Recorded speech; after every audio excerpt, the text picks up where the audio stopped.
열정을 품을 수가 있습니다. 그 열정이라고 하는 것은 동기가 있을 때에 일어나게 됩니다. 동기가 확실하면 확실할수록 열정이 더 불살라지죠. 그리고 이 동기라고 하는 것은 가치에 따라 결정이 되어집니다. 내가 어떤 일에 대하여 가치를 부여했을 때 여기에 가치가 있다라고 하는 것을 인식하고 그것이 나에게 동기가 되면 거기에서부터 열정이 발생하게 되는 것입니다. 그러다가 그 과정 속에서 성과가 있게 되어지면 그 열정은 더욱더 뜨겁게 타오를 수가 있게 되어집니다. 예를 들어서 우리가 재물의 가치가 있다라고 판단이 되어져서 그것이 동기가 되면 우리는 돈을 버는 일에 열정을 품게 되어집니다. 그러다가 돈이 잘 벌리게 되어지면 그것은 더욱더 돈을 더 많이 벌고자 하는 열정으로 불살라지게 되는 것입니다. 돈을 많이 벌다가 건강을 잃게 되는 경우가 있습니다. 그래서 큰 중병을 앓고 다시 고침을 받게 되면 그 사람은 가치가 돈보다는 건강 쪽으로 더 치우치게 되겠죠. 그래서 건강을 잃으면 아무것도 아니다라고 해서 건강이 최고의 가치를 갖는다라고 생각이 들면 그것이 동기가 되어서 이제는 건강하기 위한 어떠한 일에 열정을 쏟게 됩니다. 그래서 매일 아침 조깅을 10km씩 한다든가 하는 일이 이제 일어나게 되죠. 그러다가 점점 그 조깅을 통해서 몸이 더 좋아지면 좋아질수록 성과가 보이면 보일수록 열정은 더욱더 타오르게 되죠. 내가 이것은 죽기까지 놓치지 않고 끝까지 해야 되겠구나 라고 하는 열정이 생기게 되는 것입니다. 그래서 우리가 이 열정이라고 하는 것은 동기와 성과에 따라서 좌우된다는 사실을 알게 됩니다. 이번에 코로나19로 인하여서 많은 의료진들이 자원하여 섬기고 있습니다.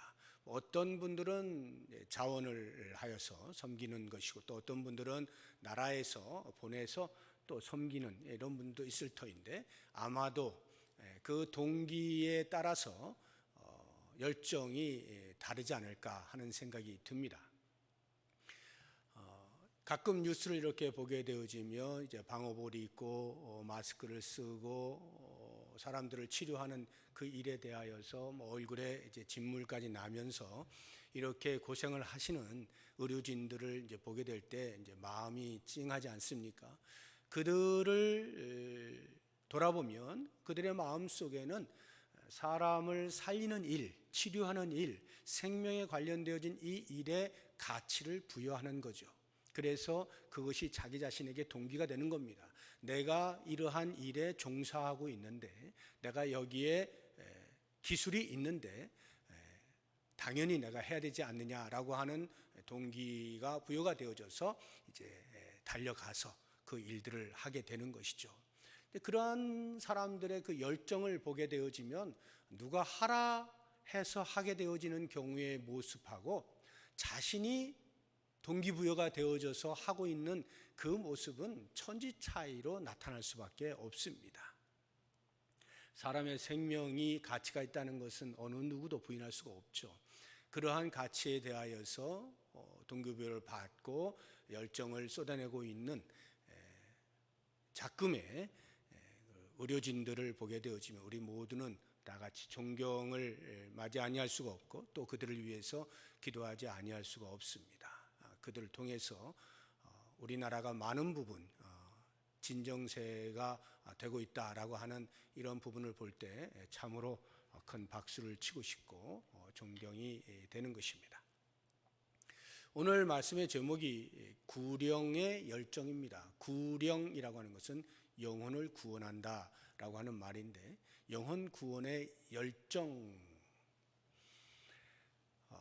제가 이러한 그 표현을 쓰고 있는 것은 이 코로나19로 인하여서 우리의 육체의 생명을 위하여 그렇게 열정을 쏟아내는 많은 사람들을 보면서 우리에게 그와 같은 그 전문적 지식과 기술은 없다 할지라도 한 사람의 영혼을 살리는 일에 있어서의 역할은 우리가 할 수 있는 사람들이 아닌가라는 생각을 해보게 된 것입니다.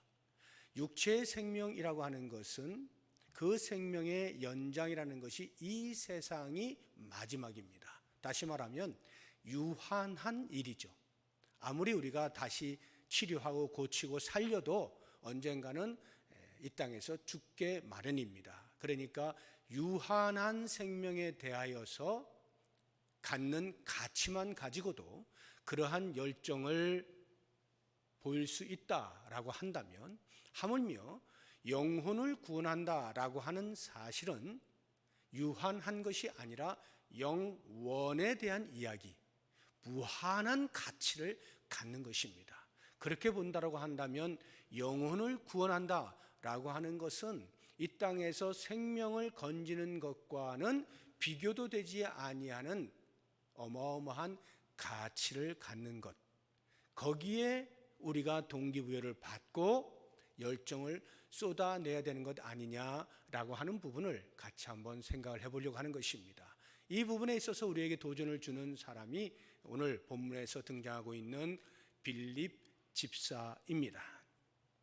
이 빌립 집사는 구령의 열정이 탁월한 사람이었습니다. 스데반의 죽음으로 인하여서 예루살렘에 큰 박해가 일어나게 되었을 때에 많은 그리스도인들이 자신의 고향을 떠나야만 했습니다. 피난길에 올라야 된 거죠. 그 가운데에는 빌립 집사도 포함이 되어 있습니다. 등 떠밀려서 고향을 떠나고 있는 빌립 집사가 자기의 발걸음이 닿는 곳에서 복음을 전합니다. 그것이 사마리아 성읍 내에서 일어난 일, 8장 앞부분에 나오죠. 자기가 가고 있는 그곳에서도 여전히 복음에 대한 뜨거운 마음을 가지고 한 영혼이라도 살려야 되겠다라고 하는 열정을 가지고 복음을 전하는 겁니다. 그랬을 때에 그 성읍 안에 놀라운 일들이 많이 일어나는 겁니다. 마술사 시몬에 의해서 유혹을 받아서 엉뚱한 것에 신경을 쓰고 있던 사람들이 참 진리를 만나게 되면서 그 진리를 붙잡고 새로운 삶을 살게 되어집니다.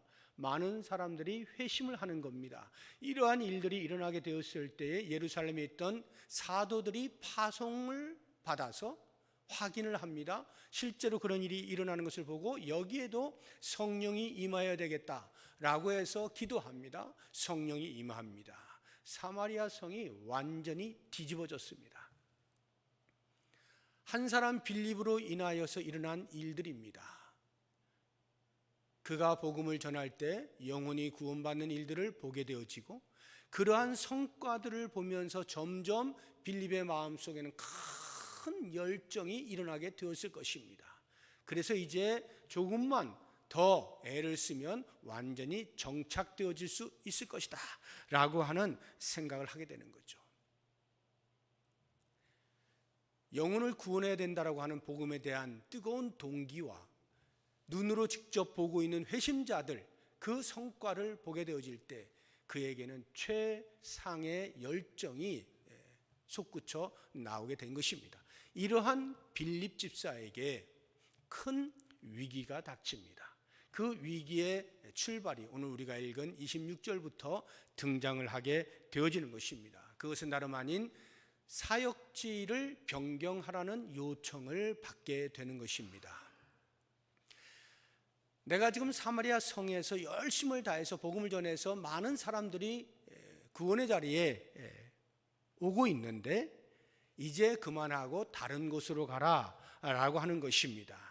26절을 보시게 되면 주의 사자가 빌립에게 말하 이르되 일어나서 남쪽으로 향하여 예루살렘에서 가사로 내려가는 길까지 가라고 말씀을 하는 겁니다.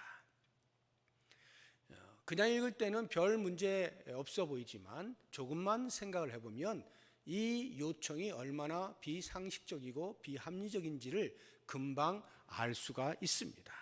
마치 그 빌립의 마음속에 타오르고 있는 열정에다가 찬물을 끼얹는 듯한 그러한 요청이라는 것을 알게 되는 것입니다. 이미 말씀을 드린 것처럼 거기에는 복음으로 인하여서 성내에 많은 사람들이 새로운 생명을 얻고 기쁨과 감격의 삶을 살아가게 되는 것입니다.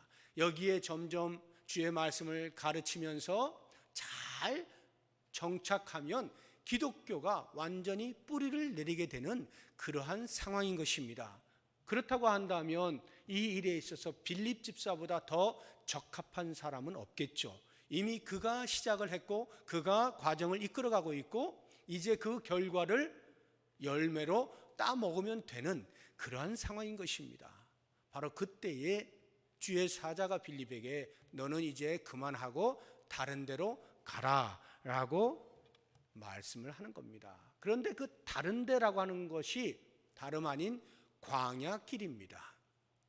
사마리아라고 하는 곳은 그 팔레스타인 땅의 중부 지역입니다. 그런데 지금 가라고 하시는 것은 예루살렘에서, 예루살렘은 남쪽입니다. 남쪽 다시 내려오는 거예요. 피난 왔던 그곳으로 다시 돌아가서 거기에서 더 서남쪽으로, 가사라고 하는 것은 과거 블레셋 사람들이 점령했을 때 한 도시였는데 그 가사로 내려가는 길, 거기가 광야길인데 그리로 가서 복음을 전하라는 거예요. 상식적으로 맞지가 않는 것이죠. 지금 여기 한참 부흥이 일어나고 있는데 그 광야길에 거길 가서 누구를 만나겠습니까? 사람이 있겠어요? 아니면 거기에 무슨 복음의 뿌리를 내릴 수 있는 뭐 터전이 있겠습니까? 황당한 요청이죠. 그래서 이러한 빌립의 마음속에 위기가 찾아올 때 이걸 과연 순종을 해야 되나 말아야 되나 라고 할 때에 빌립의 태도를 보게 되면 27절에 일어나 가서 보니 이렇게 되어 있죠.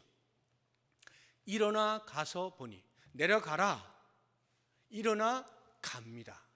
즉각적인 순종을 했다는 것을 알 수가 있어요. 물론 저는 이 사이에 어떠한 또 더 많은 대화가 있었는지는 모르겠습니다. 우선 성경으로 보게 되어지면 그 사이에 대화는 보이지는 않아요. 가라, 예 하고 가는 이 장면만 지금 나오고 있습니다. 그렇게 본다고 하면 빌립은 얼마든지 자기의 판단과 자기의 상식을 동원해서 질문을 하거나 항의를 할 수가 있었을 터인데 그러하지 아니하고 주의 음성으로 듣고 순종하여 그냥 가는 겁니다. 갈 때는 적어도 자기가 일구어 놓은 그 자리를 떠나야 하는 기득권의 포기라고 하는 것이 전제되는 것입니다. 빌립은 누릴 수 있는 그 자리를 그냥 포기하는 거예요. 내려놓는 겁니다. 버려두는 것입니다. 그리고 순종하여 나아가게 되는 것입니다.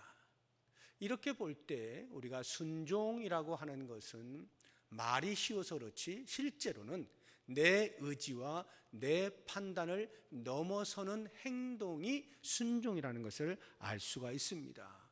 내가 가지고 있는 상식과 내가 계산할 수 있는 이해 득실을 넘어설 때만이 할 수 있는 행동, 그것이 순종이라는 것을 알 수가 있어요. 물론 우리가 이렇게 순종을 할 때 전제 조건이 있습니다. 아무 것에나 순종할 수는 없죠. 이것이 하나님의 요청, 하나님의 말씀이다 라고 하는 것에 대한 확신이 서야 됩니다. 과거에는 직접적으로 말씀을 많이 하셨어요. 그러니까 그것이 하나님의 말씀이라고 하는 것에 분별하는 것이 어렵지가 않습니다. 이때만 해도 충분히 이러한 일들이 가능한 일이에요. 그러나 오늘날로 하자고 하면 하나님께 직접적으로 말씀하시는 일은 거의 찾아볼 수가 없습니다. 왜냐하면 이미 계시된 말씀이 완성되어 우리의 손 안에 들어와 있기 때문에 하나님께서는 그런 성경 말씀을 통하여 우리에게 주로 말씀을 하시고 가끔씩 주변에 있는 사람들을 통해서 또는 어떤 환경들을 통해서 하나님의 말씀으로 사인을 주시곤 합니다. 그러니까 우리가 그러한 것에 대한 분별력만 갖추고 있다라고 한다면 이것이 하나님이 주시는 말씀이다 라는 확신만 있다면 우리에게 중요한 것은 순종. 순종을 하면 위기가 기회의 상황으로 바뀌게 되지만 거기에 불순종하고 토를 달고 계속 이해를 구하고자 한다면 그것은 여전히 위험한 상황으로 남게 되어질 것입니다. 여기 빌립은 순종을 통해서 이러한 위기의 상황을 오히려 기회로 삼았던 것을 볼 수가 있습니다. 이렇게 순종을 하게 되어지면 그 순종하는 것에 따른 유익이 주어지게 됩니다. 그 첫 번째 유익은 나의 열정이 아닌 주님의 열정을 공유하게 된다는 것입니다. 지금 나의 열정은 사마리아 성에서 계속해서 복음을 전해서 더 많은 회심자를 얻어내는 것이죠. 그러나 주님께서 가지고 계신 열정은 지금 광야길에 누군가에 대하여 가지고 계신 거예요. 나는 그것을 모르고 있었던 거죠. 그런데 순종을 통해서 주님이 가지고 계신 그 열정을 공유할 수가 있게 되는 것입니다. 뿐만 아니라 그 일을 통해서 이제 내 열정은 끝났다 하고 마감 지어지는 것이 아니라 새로운 열정으로의 헌신을 가능하게 해주는 것입니다. 전혀 품지 못하였던 새로운 열정, 주님이 가지고 계신 열정을 공유하게 되니까 새로운 열정으로의 헌신이 가능하게 되어지는 것입니다. 뿐만 아니라 이러한 순종에 있어서 최고의 유익이라고 한다면 그것은 우리를 향하신 하나님의 신실하심에 대한 전적인 신뢰가 구축이 된다는 것입니다. 지금 이 순종만 보아도 우리가 빌립이 모든 것이 다 이해가 되어져서 순종하지는 못했을 것이라는 것 금방 짐작할 수가 있습니다. 아니 지금 이렇게 좋은 텃밭을 놔두고 어떻게 광야로 간단 말인가, 광야에서 뭘 하지? 라는 생각을 얼마든지 할 수가 있는 것입니다. 그럼에도 불구하고 순종을 하게 되었을 때에 그 이야기는 곧 나는 지금 뭘 몰라도 이미 주님은 다 알고 계셔서 나를 필요로 하여 부르시는 것이다 라고 하는 것에 대한 신뢰가 생기는 겁니다. 그것이 없이는 순종도 일어나지 않는 거죠. 그런데 그 순종을 통하여 그 신뢰감이라는 것이 더욱더 돈독해지는 거예요. 오직 주님만 신뢰할 수 있는, 주님이 나보다 나를 더 잘 아시니까, 주님이 내 앞길을 다 알고 계시니까 최고의 자리에 나를 사용하시려고 하는 것이겠지, 나를 꼭 필요하시니까 부르시는 것이지 라고 하는 전적인 신뢰가 형성이 되는 것입니다. 이렇게 주의 말씀에 순종한다는 것은 설령 그것이 내 상식과 지식과 경험에 비추어 일치되지 않는다 할지라도 순종하게 될 때에 찾아오는 유익이 보통이 아닌 것입니다. 이렇게 순종을 하게 되니까 결국은 그가 가서 한 사람을 만나게 되죠. 광야의 길을 가고 있는 에디오피아 사람, 에디오피아 여왕 간다게의 모든 국구를 맡은 관리자라고 소개를 하고 있습니다. 오늘날로 하자고 하면 경제부총리라고 해야 될까요? 이렇게 나라의 돈을 쥐고 있는 아주 높은 관리인인 것입니다. 이 사람이 예루살렘에 왔다가 다시 자기 고향으로 가고 있는 것입니다. 신분이 높다 보니 당연히 수레를 타고 갑니다. 예루살렘에 왜 왔을까를 짐작을 해보면 디아스포라 유대인으로 추정이 됩니다. 그래서 절기 때에 예루살렘에 모여서 절기를 지키고 다시 자기가 있는 일상으로 돌아가는 것처럼 이 사람도 그러한 사람들 중에 한 사람이었을 것으로 추정이 돼요. 근데 이 사람이 돌아가면서 그 수레에 앉아서 이사야의 글을 읽고 있습니다. 그런 것으로 보았을 때 대단히 경건한 사람이라고 하는 것을 알 수가 있습니다. 절기를 지키기 위해서 그 바쁜 국사를 뒤로 한 채 예루살렘에 온 것으로부터 시작해서 돌아가면서도 그 이사야의 글을 읽을 만큼 경건한 사람이었음을 알게 되는 것입니다. 뿐만 아니라 구도에 열정이 있는 사람입니다. 이 구도라고 하는 것은 도를 찾는 사람, 진리를 찾는 사람을 말하는데 그것에 대한 열정이 있는 사람이라고 하는 것을 알 수가 있어요. 광야의 길이 오늘날과 같이 포장도로가 아니겠죠. 그러니 수레를 타고 갈 때 결코 편하게 가는 길은 아니었을 것입니다. 그런데 거기에서 이사야의 글을 읽고 있다라고 하는 것은 제 체질을 보았을 때 쉽지 않겠다는 걸 금방 짐작할 수 있어요. 저는 포장이 잘 되어 있는 도로에 좋은 차를 타고 그 안에서 책을 봐도 저는 어지러워요. 금방 멀미가 납니다. 책을 못 봐요. 그런데 이렇게 덜덜덜덜 거리는 그러한 길, 거기에서 책도 뭐 인쇄가 뭐 명확한 것도 아닌 옛날에 그 두루마기에 이렇게 써져 있는 그러한 글을 읽는다라고 하는 것 결코 쉽지 아니할 텐데 그만큼 그 사람의 마음 속에는 진리를 찾고자 하는 열정이 있었다는 것을 짐작을 해볼 수가 있습니다.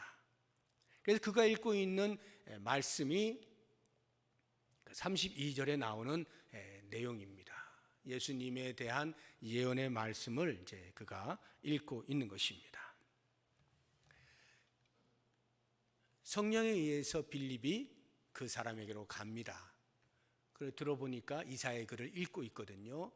그래서 뭘 읽고 있느냐, 읽고 있는 것을 깨닫고 있느냐 이렇게 질문하니까 이 내시가 대답합니다. 내가 어떻게 이것을 깨달을 수가 있겠느냐, 가르쳐주는 사람이 없는데 너 그런 질문하는 거 보니까 네가 아는 모양인데 좀 수레에 좀 올라와서 같이 앉아 나에게 설명 좀 해달라 이렇게 이야기를 합니다. 그만큼 이 구령의 열정이, 그 구도에 대한 열정이 있는 거죠. 이 사람에게.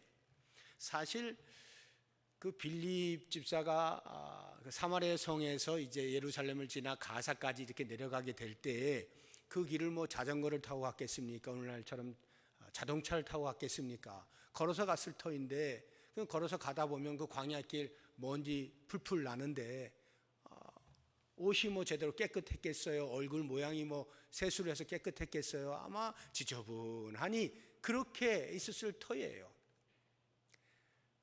그에 비해서 수레를 타고 가는 그 사람은 그래도 한 나라의 고위 관리자이기 때문에 제법 차려입었을 것입니다. 그러니 이렇게 외모로 보았을 때는 같이 상종할 만한 사람이 아니죠.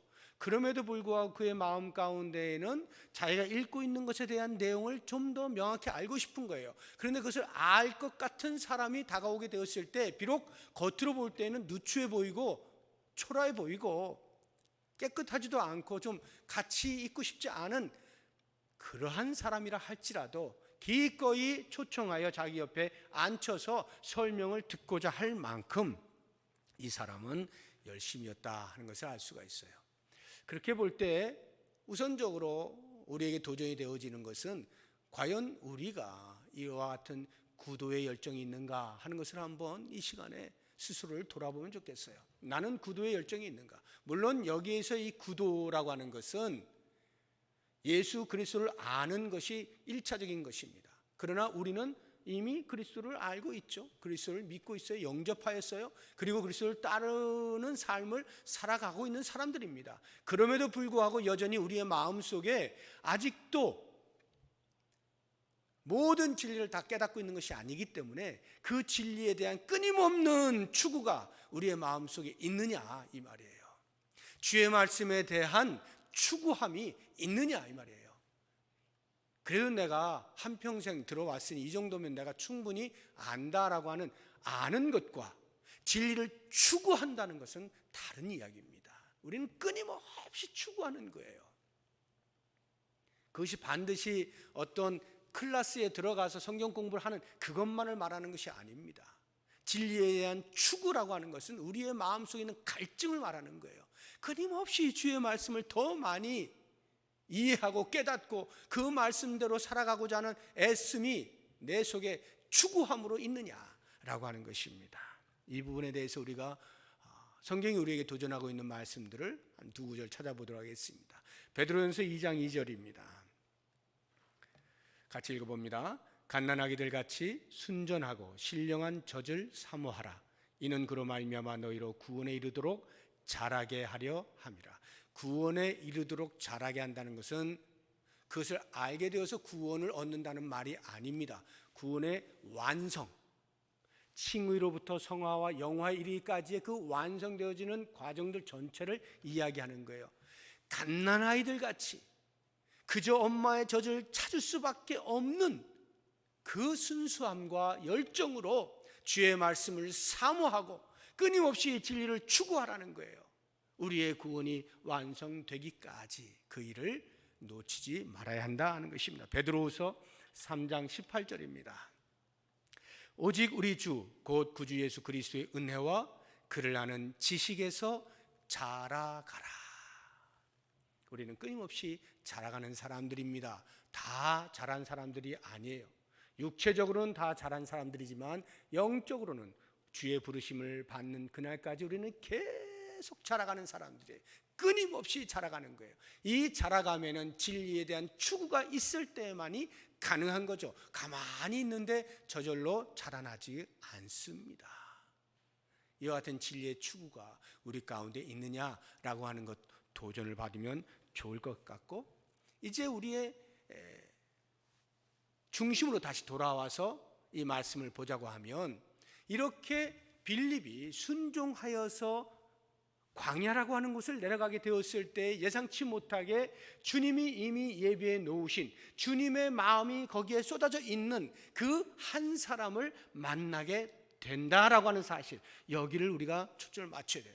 다시 말하면 우리가 가끔씩 복음을 전하려고 할 때 내 주변에 돌아보면 이미 다 믿는 사람들이어서 더 이상 안 보인다 이럴 수도 있고, 또 다른 하나는 관심을 안 보인다. 안 믿는 사람이 있긴 있는데 내가 말하려고 해봐야 아예 들으려고도 안 하고 관심들을 안 가져요. 지금은 시대가 너무 그저 돈 하기 때문에 돈 되는 일이 아니면 관심들을 안 가져요 라고 이야기를 할 수가 있습니다. 그렇습니다. 우리 주변에 그렇게 내가 복음을 전하려고 해도 복음을 들을 만한 사람이 없을 것 같은 그러한 상황들 경험하실 수가 있어요. 그러나 그러한 중에도 여전히 우리가 모르는 사이에 주님께서는 한 영혼에게 그 열정을 쏟아붓고 계시는 거예요. 이렇게 광야의 이디오피아 국고 맡은 관리자에게 관심을 가지고 계시는 거예요. 우리도 모르는 사이에.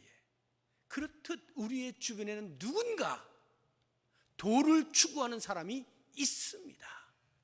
도를 추구하는 사람이 있어요. 그러한 사람을 우리가 주의 심정으로 바라보게 되어질 때 만날 수가 있는 거죠. 우리의 주변에는 언제나 구도자가 있다는 사실을 꼭 기억을 하면 좋겠어요. 그래서 이 빌립이 그 만난 내시와 대화를 하기 시작하는데, 이 내시가 읽고 있는 그 내용이 이사야서 53장에 나오는 말씀이에요. 예수 그리스도에 대한 예언의 말씀인데, 거기에 나오는 예언의 말씀들은 전부 고난의 종에 대한 이야기입니다. 고난받는 메시아, 환영받지 못하는 메시아. 그런데 이 내시는 그걸 읽으면서 이것이 이사야 선지자가 자기를 말하는 것인지 아니면 또 다른 누군가를 말하는 것인지 모르겠다는 거예요. 우리는 이미 다 알고 있지만 이분은 모르고 있는 거예요. 그래서 묻는 겁니다. 이게 이사야 선지자 자기에 대한 이야기입니까? 아니면 다른 누군가에 대한 이야기입니까? 빌립은 옳다, 그것을 붙잡고 설명을 해주기 시작하는 겁니다. 이 이야기는 예수님에 대한 이야기고, 이 예수님은 이미 이 땅에 오셔서 당신이 소문을 들었겠지만 이미 얼마 전에 십자가에서 죽으신 그분입니다. 그리고 3일 만에 다시 부활하신 바로 그분이에요. 그분에 대한 이야기입니다 라고 설명을 해주면서 그때로부터 복음을 전하게 되는 것입니다. 그것이 35절에 나오죠. 빌립이 입을 열어 이 글에서 시작하여 예수를 가르쳐 복음을 전하니. 여기에 등장하고 있는 예수 그리스도는 자기 백성을 위하여 당신의 생명을 내어주기 위해서 이 땅에 오신 분입니다. 그들이 오랫도록 기다렸던 메시아죠. 그런데 실제로 그분은 아주 무력한 모습으로 마치 털을 깎는 사람 앞에 서 있는 어린 양과 같이 아무런 힘을 쓰지 못하는 그러한 모습으로 표현이 되어 있습니다. 뿐만 아니라 온갖 음모와 술수가 난무하고 있는 재판정에 서 있는 그러한 불공정한 재판을 받으시는 모습으로 그려져 있습니다. 신이신 그분이 인간 앞에 서 계신 겁니다. 창조주이신 그분이 피조물인 인간 앞에서 불공정한 재판을 받는 굴욕을 당하고 계시는 거예요. 무엇보다 힘든 일은 자기 백성에게로부터 외면을 당하고 더더군다나 아버지 하나님으로부터 외면을 당하시는 모습으로 그려져 있는 것입니다. 이것이 복음이에요. 왜 신이신 예수님께서 그러하셔야만 했는가? 그것이 모든 인류의 죄의 무게다라고 하는 것, 이것을 가르쳐 주시고 그 무게를 스스로 담당하신 분이 예수님이시다. 그 예수 그리스도 안에 들어올 때만이 우리의 모든 죄 삭시 사함받고 구원의 길이 열린다라고 하는 복음, 이 복음이 그리스도를 중심으로 하여서 펼쳐지게 되는 것을 빌립 집사가 이 내시에게 하나하나 설명을 해주고 있는 것입니다. 우리가 누군가에게 복음을 전한다면 바로 이것이죠. 다른 그 무엇이 아니에요. 주변적이고 사변적이고 부수적인 것들을 이야기하는 것이 아니라 복음의 핵심인 예수 그리스도가 어떤 분이냐, 그분이 우리 인생에게 어떠하냐, 그분이 나에게 어떤 분이신가 라고 하는 것을 이야기해 주는 것, 이것이 전도입니다. 이렇게 전도를 한다라고 하면 도가 있어야 되겠죠. 도, 그게 복음이잖아요. 그리고 그 도를 듣는 누군가가 있어야 되겠죠. 그리고 제일 중요한 것은 그 도를 전할 사람이 있어야 되는 거죠. 주님께서 하나님 보좌 우편으로 올라가시면서 제자들을 남겨두시고 명령하신 것이 그것 아니겠습니까? 그 도를 전하라. 그 도를 전하는 자로 살아다오. 나는 너희가 필요하다. 이렇게 말씀을 하시는 것이죠. 우리가 바로 그 도를 전하는 자로 부름을 받은 거죠. 그렇게 도를 전한다라고 할 때 어떻게 전해야 됩니까? 라고 하는 전함의 방법은 다양합니다. 듣는 사람의 상황과 처지와 그 모습에 따라서 얼마든지 다르게 접근을 할 수가 있습니다. 어떤 경우에는 직접적으로 죄에 대해서 회개하시오 라고 정면 대결형으로 그렇게 복음을 전할 수도 있고요. 사도 바울처럼 대단히 논리적인 사람들은 하나하나 논리적으로 잘 설득해서 복음을 전할 수도 있는 것이고요. 아니면 내가 만난 예수님, 내가 경험한 예수님, 그 예수님을 전해주는 간증형 전도 방법도 있을 수가 있고요. 이것도 저것도 아니면 그냥 와보세요, 와보세요 초청하는 그러한 전도 방법도 있습니다. 어떠한 형태를 취하든지 우리는 도를 전하는 자로 부름을 받았다고 하는 이 사실을 잊지 아니하고 전하는 자리에 있을 수 있어야 하는 거죠.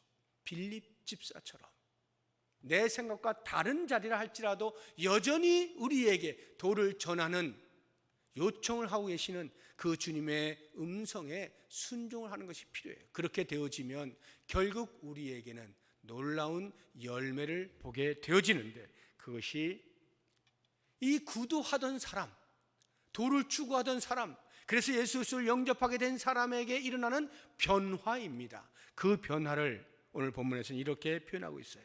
36절을 보면 길 가다가 물 있는 곳에 이르러 그 내시가 말하되 보라 물이 있으니 내가 세례를 받음에 무슨 거리낌이 있느냐. 무슨 말이겠어요? 빌립이 복음을 전합니다. 예수님이 어떤 분이시고 왜 십자가가 무슨 의미고 부활이 무엇이고 그러면서 세례까지 쭉 이야기를 하고 공동체에 대한 이야기를 하고 했겠죠. 그런 중에 내가 예수를 믿었다라고 하는 것이 확신이 드는 순간 나는 모든 공동체 앞에서 세례를 통하여 확인을 받아야 되는구나. 라고 하는 사실을 알게 됐겠죠. 그러니까 물이 있는 곳을 보자마자 이야기를 하는 거예요. 나 세례받고 싶어요. 여기 뭐 이렇게 강압적으로 나 세례받는데 무슨 문제 있어? 이렇게 따지는 말이 아닙니다. 세례받고 싶습니다. 자기의 마음, 그 구원받은 것에 대한 감격, 희열을 표현하는 거예요. 그때 빌립이 두말하지 아니하고 곧바로 내려가서 세례를 베풀지 않습니까? 그리고는 그 다음을 보시게 되면 39절에 둘이 물에서 올라올새 주의 영이 빌립을 이끌어간지라 내시는 기쁘게 길을 가므로 그를 다시 보지 못하니라. 세례를 받고 올라왔습니다. 그런데 갑자기 세례를 주었던 빌립이 주의 영의 이끌림을 받아서 다른 도시로 가버렸어요. 순간적으로. 어떻게 갔는지는 모릅니다. 아무튼 갔어요. 그러면 이 내시의 입장에서는 지금 자기에게 진리의 말씀을 전달해주고 세례까지 베풀어준 분이니까 이분을 더 오랫동안 붙잡고 더 많이 알고 싶을 거 아니에요. 좀 더 가르쳐주세요. 이렇게 하고 싶을 터인데 사라져버렸단 말입니다. 얼마나 아쉽겠어요. 그런데 그런 아쉬움의 표현들이 지금 보이지 아니하고 오히려 그가 기쁘게 길을 갔다라고 하는 겁니다. 무슨 기쁨일까요? 그렇게 마음속에서부터 갈증이 일어났던 그것이 해결이 되어졌을 때, 이야, 예수가 구원자로구나. 그 구원자를 찾게 되어진 그것이 지금 당장 눈앞에 나에게 이렇게 도움을 주었던 그 사람이 보이지 않음에도 불구하고 그 아쉬움을 떨쳐버릴 만큼 훨씬 더 큰 기쁨이 그의 마음에 충만했다는 거죠. 우리가 누군가에게 복음을 전할 때 복음을 전할 그 사람이 받아들이게 되어지면 나에게도 기쁨이 있지만 그 사람 속에 그리스도를 알게 되어진, 새로운 세상을 만나게 되어진, 천국을 보게 되어진 그 놀라운 기쁨이 형성이 되어진다라고 하는 것, 이게 전도의 열매인 것입니다. 복음은요, 한 사람의 삶을 송두리째 바꾸어 놓는 힘이 있어요. 지금까지 예상할 수 없었던 새로운 세계가 보이게 되면서 그의 가슴이 터져 나오는 북받쳐 오르는 감격이 있는 거예요. 복음만이 할 수 있는 겁니다. 한 사람의 생명과 인격과 삶의 질을 완전히 바꾸어 놓을 수 있는 것이 복음인 거예요. 그 복음을 전하는 자가 우리란 말이에요.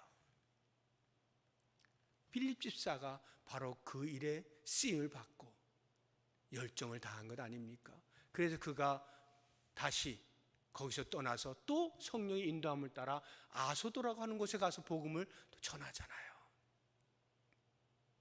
우리의 삶이 이렇게 한 영혼을 구원하는 최고의 가치의 열정을 품을 수 있으면 좋겠어요. 요즘같이 이렇게 어려운 상황 속에서 전도조차도 이제 제대로 할 수가 없는 사회적 거리두기를 해야 되는 이러한 상황 속에서 그러면 우리는 어떻게 전도할까? 여전히 방법에 대해서는 끊임없이 우리가 연구하고 고민을 해야 하는 것입니다. 그렇다고 손 놓고 있어서는 안 되는 거 아니겠습니까? 그러면 어떤 식으로 전도할까?